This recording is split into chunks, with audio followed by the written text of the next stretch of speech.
So I'm going to be doing something a little bit different for day 36. I got a chance to hike Cinque Terre today, which was just a dream come true. So I really want to show you what the trek is like for those of you that have ever wondered what Cinque Terre is like and what it's all about. The first common misconception is that Cinque Terre is a city, and it's actually a collection of 5 cities. So if you're looking for any flights or trains or hotels in Cinque Terre and that's what you're searching, you're not going to get anything because it's actually a collection of 5 cities that I will walk you through. So if you've always wondered what Cinque Terre is about, come along. I have made it to Monte Rosso, which is the largest city in the 5 towns that make up Cinque Terre. So I'm actually going to be starting my hike from this side, which is actually considered to be backwards. But the views of Vernazza, which this is supposed to be the most beautiful stretch of the hike, are supposed to be spectacular. So a fellow traveler told me to hike it backwards so you'd be able to see those views from the front versus always looking behind. I'm starting to get some Machu Picchu flashbacks. This part of the trek is definitely moderately difficult. As you can hear, I'm out of breath. But yeah, several steep stairs that lead you up and down the coast here, but definitely a little bit difficult and a little winded, but still very enjoyable when you get to the coast and see the unbelievable views. This is the reward at the top of the stairs. What an incredible coastline.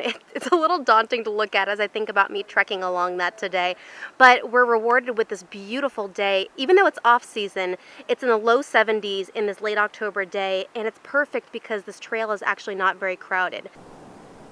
Boy, how about this view? This is Vernazza, and it's an incredible view from here. This is one of the picturesque kind of postcard-like photos that you see when you look at Cinque Terre. So it was just about an hour-and-a-half hike to get to this spot from Monte Rosso, and took the coastal route. Very lucky that the coastal route is open during this off-season because this area is prone to landslides, which actually Vernazza was victim of a couple of years back. It sometimes can be closed, so there's 2 coastal routes that are open right now, but it's always important to check on the website to see what routes are open, because if the coastal routes are not open, you'll have to take the higher path. But we're so lucky today that the coastal routes are open. This is an incredible view. And if you're not a hiker, you're not able to hike, one of the things you can do is actually get a day pass to ride the train. So there's actually a regional train, the same train that runs, to the many cities that are outside of Cinque Terre, that can take you from each city, so you don't have to miss out on seeing the cities. But I definitely highly recommend the hike if you can. It's incredible. You can get a 12 euro day pass that pays for the portions of the hike and also the train. So that's what I'm doing today. I'll be doing the 2 hikes along the coastal route and then hitting the other towns by train. So I can't wait to show you Vernazza when I get down there and the next 3 cities. All right, we have made it to Vernazza. What a charming little spot. It's midday, so I think I'm going to enjoy myself an espresso or gelato. I'm taking many steps today, so I'm allowing myself to continue to splurge on all the amazing food, amazing focaccia, of course, just great Italian food in general. This is part 2 of the coastal trek from Vernazza to Cornelia. This part is supposed to take about an hour-and-a-half and should be a little bit easier than the last part of the trek. This portion of the hike from Vernazza to Cornelia is much easier, but it's still just as gorgeous. So this hugs the coast and will take me to Cornelia in about 0.5 miles. Never mind, I guess I jinxed myself. Here are some more steps leading to Cornelia. And there we have Cornelia. So Cornelia is the only one of the 5 cities that actually doesn't have beach access or access to the sea. It sits right above the coast over there.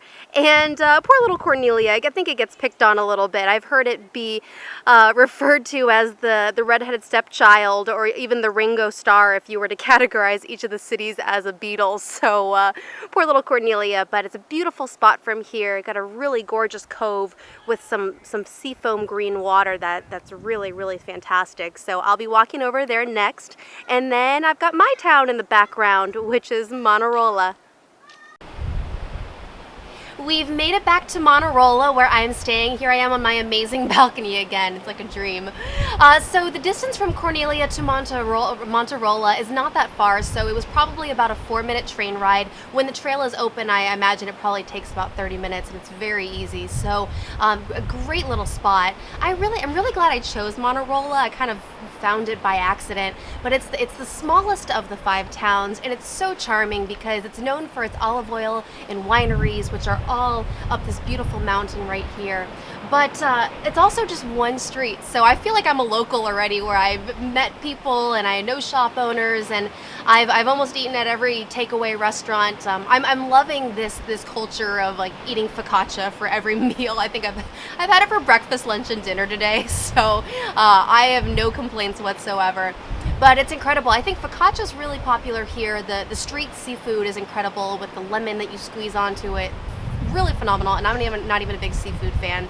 And lastly, they make this really interesting, it looks like pizza, but it's chickpea and flour, and it's very thin, and it's got a little bit of cumin on it, and that's really great as well. So those are the 3 most popular dishes that I've seen and tried. All are really great. The view that's most popular in Cinque Terre is probably the one of Vernazza and also the one of Manarola. So here's an incredible clip that I took from last night's sunset.